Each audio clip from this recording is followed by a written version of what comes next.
Muchas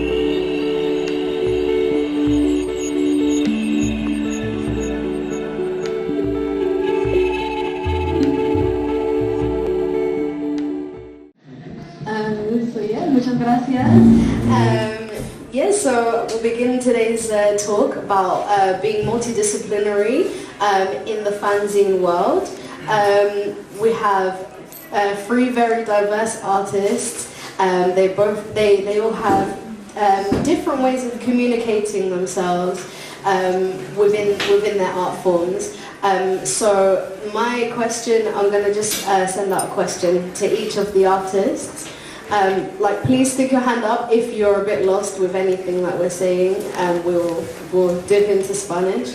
My first question to everyone, maybe we'll just go in this order, is what was the first creative project that you made and felt proud of to present to someone? Yeah, thanks, Jazz. Well, thanks for inviting me to the round table. I guess. You know the answer, because I sort of produced this because of you, because it was a collab thing and part of the images and the illustrations were provided by you. So yeah, I think this is one of within the zine world. Yeah, it's one of the things that I, along with other people we made, was a very local thing, community run. I used to get for each number different people from the neighborhood, working on it. So I'd say that, that was my first experience with the zine world. La pregunta era cómo entré en mi primera experiencia with the world of zines, right? Sí, Sorry, o proyecto creativo.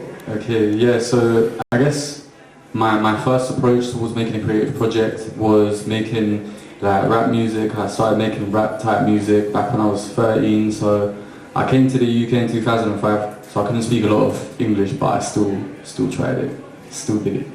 And then, funnily enough, eventually I started to do more stuff in Spanish, and that's where I brought out my first thing on Bandcamp called Journeys // It was encompassing everything that I've produced before, so I've made beats, also written vocals, and it was my first exploration into engineering, so that was really my first sort of creative project that I did back when I was 17.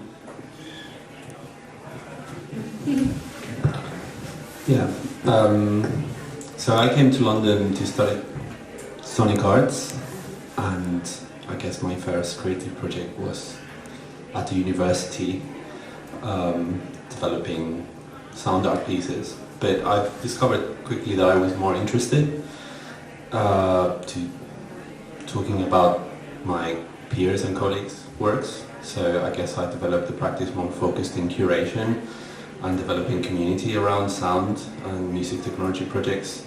So I helped develop this meetup group called the Music Hackspace, which then emerged into an organization that you can still Google now and access their workshops and their programs that focus on music technology and education. So yeah, that's something that I'm very proud of, that I've been part of, yeah.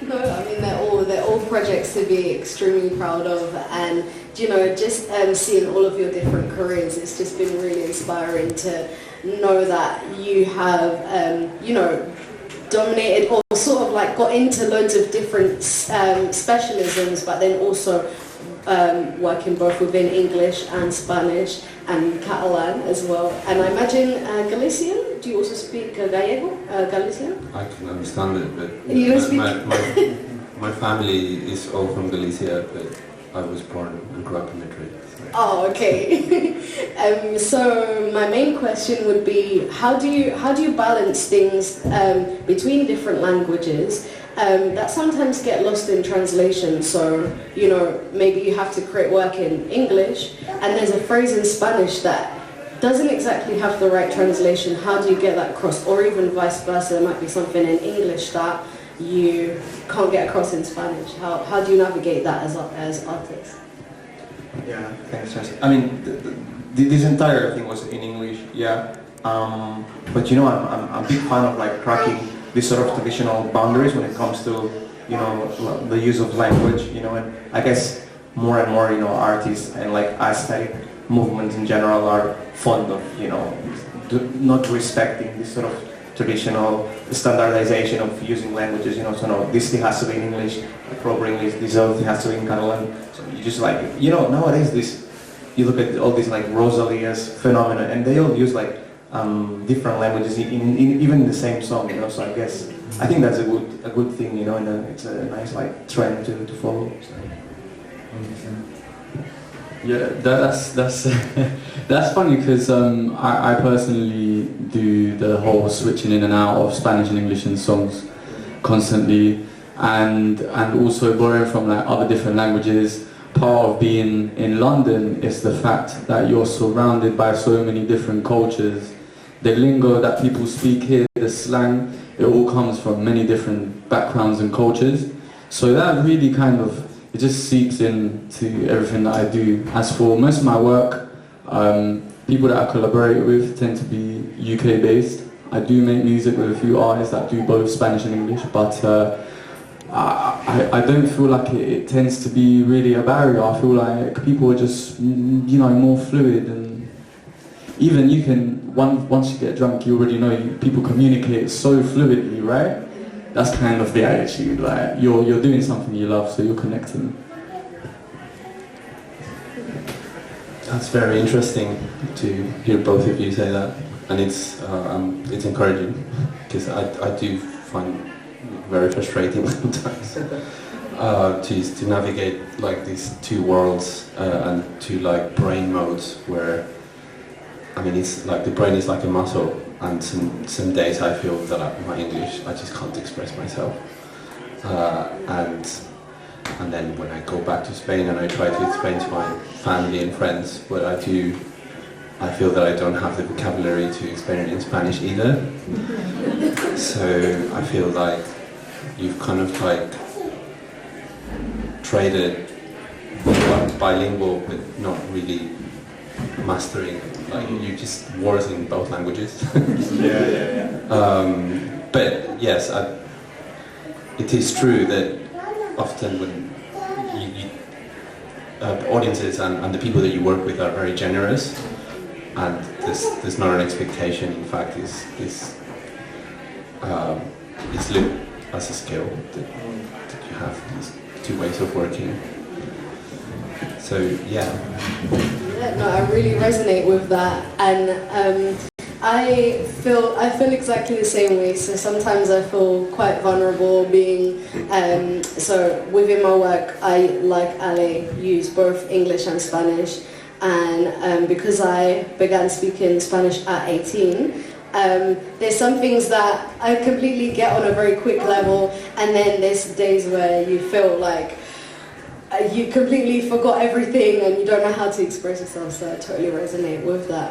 And also as well, like, I just think I think definitely this generation has created a lot of crossover between language and between culture, because now we have like loads of like Latin artists and Spanish-speaking artists presenting work in their original language in the UK and in the US. So, and they're being understanding despite that. So yeah, I was gonna throw out another question to everyone, because I know that all of us here have just taken the decision to just put out our own work with or without backing from institutions sometimes, so especially with the fanzines, especially with Ali's album, and then also with your with Music Hack Space. What was the leap for you, and what are the challenges of taking the lead with your own work in that sense? Yeah.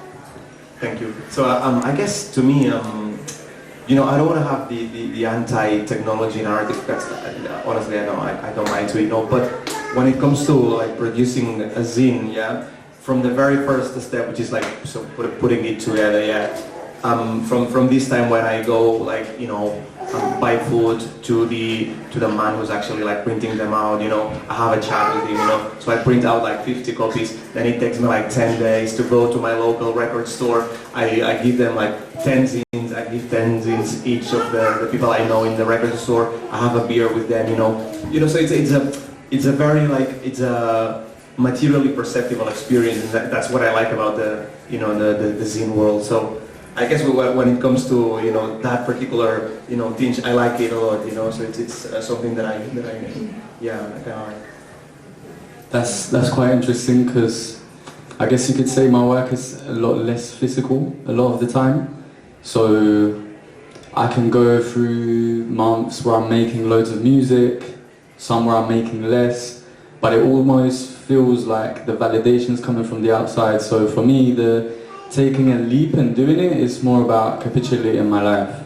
Like, it's easy to kind of go through the motions, go through experiences. When things are tough, when things are not so tough, I tend to actually not make that much art.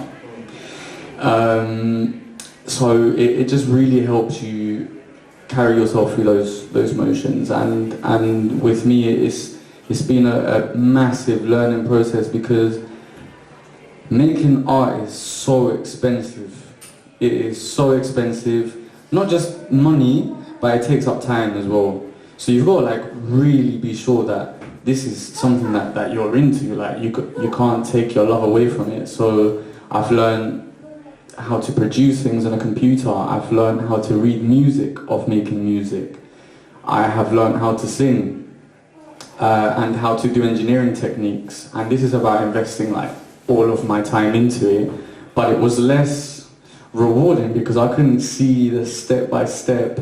Like, yeah, I've done this now and I've made this. It was more like I depended on the audience that would perceive my art.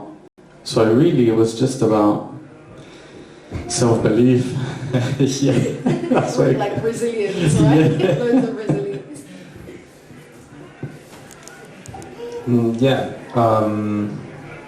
So I decided to talk about Community Hackspace, talking about like a first project that I was kind of like proud of and that I had so ownership. But I should flag that I'm not working there anymore.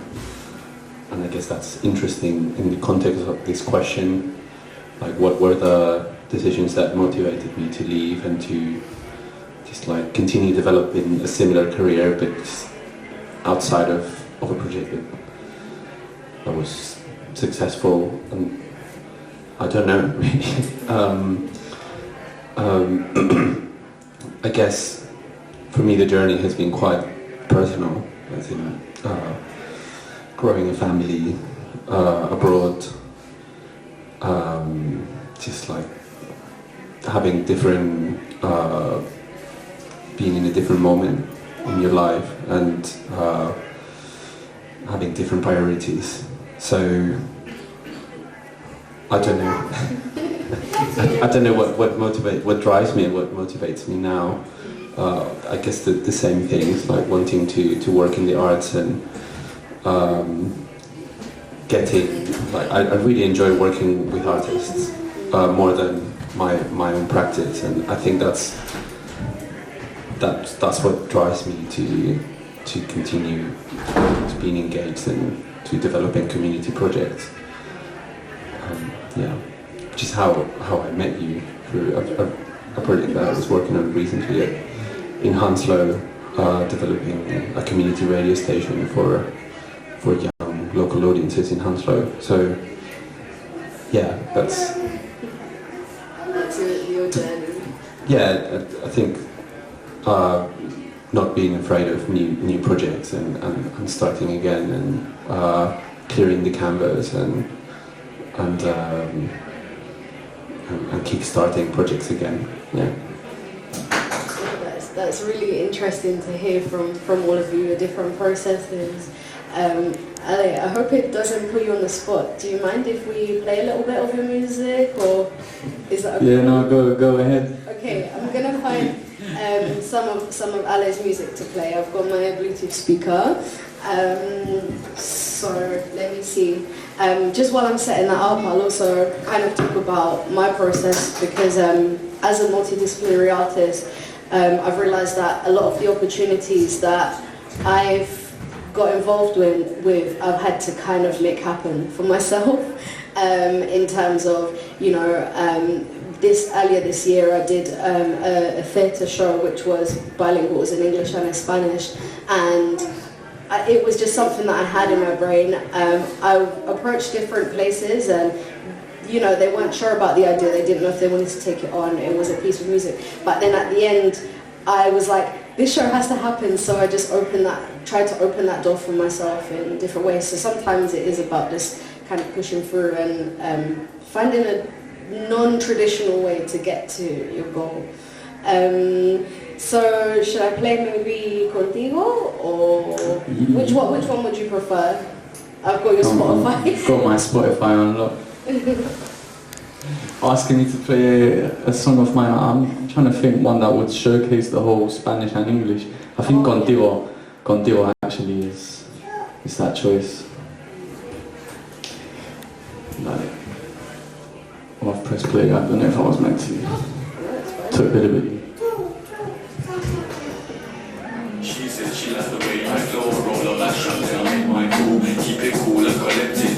I'm blessed, we ain't feeling no stress. We love high chest, while I undress you, I caress you while you feel my chest. Keep it cool and collected. But yes, I am trying to impress you like Mario, I'm trying to lay back. You're my princess peach, I'll fight these chunks with two shillings. If I guess I don't tell it, I'm so smooth on the rhythm when I'm going for you. When I'm on your violin blue, don't watch that, I'll be back in a minute with another 2 tracks that I wrote for you.